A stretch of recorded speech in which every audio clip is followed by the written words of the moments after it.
While the Zircon hypersonic cruise missile has not attracted the same level of media attention as the strategic avant-garde re-entry vehicle or even the air-launched Kinjal aeroballistic missile, it nevertheless represents an important advance in military technology and represents the state-of-the-art of Russian technologies. It promises to maintain and even expand Russia's conventional deterrence through its high guarantee of effective retaliatory capability, even against the most advanced anti-air and anti-missile defenses. The secrecy surrounding the 3M22 Zircon, to the point of there existing no official images of the weapon, is remarkable, and reminds one of the careful effort to conceal the true nature of the P-700 Granit heavy anti-ship missile, specifically its air-breathing ramjet propulsion. It is also indicative of the importance attached to this weapon by the Russian government. Zircon has already been assigned a NATO reporting designation of SSN-33, indicating that the alliance is treating the reports of its development and testing fairly seriously. As well it should, given that the weapon system is being developed by the world-famous NPO Maschinostroyenia, known for, among other things, the aforementioned Granit and the Onyx Yakhont cruise missile, boasting ramjet propulsion, top speed several times the speed of sound, and the capability of striking land and naval targets. While the Granit was never used in combat, Onyx has already proved itself in Syria, where it was used to destroy extremist high-value targets with high precision and played an important role in deterring NATO strikes against Syria by threatening its naval assets in the Mediterranean. While the Onyx is still a potent weapon that poses an extremely difficult challenge for any point defense system due to its small size and high speed, the nature of the offense-defense technological race means that its successor, in the form of Zircon, is already under development and will likely enter service within the next few years, though according to some officials it already forms part of Russia's arsenal. It is entirely possible that while the weapon is still undergoing development and testing, some missiles are already being carried by naval vessels on an experimental basis, in the same way the air-launched Kinjal aeroballistic missile was deployed while still undergoing evaluation. The reports that the Zircon is to be launched from the same 3S-14 vertical launchers that are used for the Onyx indicate that the two missiles are in the same weight and size class, with comparable range and payload characteristics.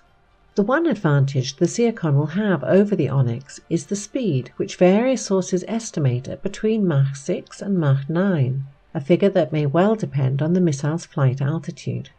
If a low-altitude trajectory is adopted, on the one hand, the dense layers of the atmosphere would reduce the speed considerably, while on the other, reducing reaction time by allowing the missile to clear the radar horizon relatively close to its target. A high-altitude cruise at 30 to 40 kilometers would enable it to accelerate to maximum velocity, likely approaching that of a short-range ballistic missile, and to attack its target in a steep dive.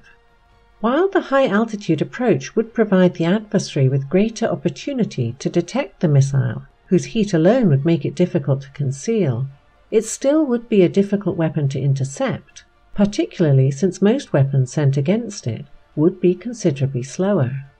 It's not clear whether the Zircon is capable of high evasive maneuvers. If it is, that would increase its resistance to interception even more. The differences between high and low flight trajectories likely account for the different cited maximum ranges for the weapon. While some sources list its range as only 400 kilometers, President Putin's recent address included the claim that the weapon has an effective range in excess of 1,000 kilometers. Moreover, should an air-launched variant of the Zircon be developed, which is rather likely considering the existence of sea, land and air-launched versions of the Onyx, its maximum range should be well in excess of 1,000 kilometers, particularly if the launching aircraft is flying at high altitude and at supersonic speed. Once operational, the naval variant of the Zircon will be deployed on all ships currently capable of carrying the Kaliber and Onyx missile systems, from 800-ton missile corvettes to frigates and even ships currently armed with the large Soviet-era Granit anti-ship missiles, namely the nuclear-powered missile cruisers and cruise missile submarines. It appears that, as in the case of Onyx, the primary mission is anti-ship, with a combination of inertial, satellite and active radar guidance, with a secondary land attack role. On account of its rather shorter range and smaller payload, it is unlikely to displace Calibre as the naval land attack weapon of choice. While there are reports that the Zircon could be used to target US command and control facilities on the Atlantic coast, the weapon's range means the launching submarine would have to cruise uncomfortably close to US coasts and therefore risk detection and destruction in order to bring its missiles to bear.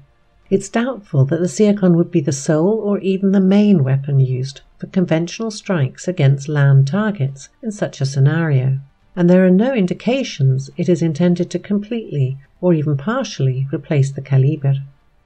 However, the Zircon would have one major advantage over the Calibre in the land attack role, namely its potential ability to destroy underground targets due to its extremely high speed if equipped with an appropriate bunker buster warhead and launched on a plunging trajectory against its target. Calibre does not have the ability to defeat such heavily protected targets, and while Kinshasa potentially does, it is an air-launched weapon only.